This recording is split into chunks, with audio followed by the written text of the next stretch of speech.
இன்றைக்கு இந்த தென் மாவட்டம் பொன்மனச்சம்பல் புரட்சி தலைவர் எம்ஜிஆர் அவர்களை முதலாக சட்டமன்ற உறுப்பினராக்கி முதலமைச்சர் ஆக்கினது இந்த தென் மாவட்டம்.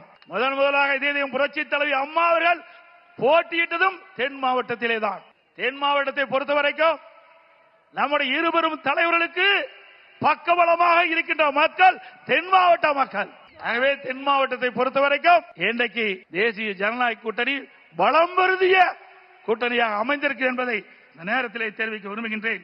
பொன்மனச்சம்பல் புரட்சி தலைவர் எம்ஜிஆர் அவர்கள் முதலாக கட்சியை தொடங்கியவுடன் முதல் தேர்தல் சந்தித்ததும் தென் மாவட்டத்திலே தான். திண்டுக்கல் நாடாளுமன்றம் முதல் வெற்றியை தென் மாவட்ட மக்கள் தான் அதிமுகவுக்கு கொடுத்தார்கள்.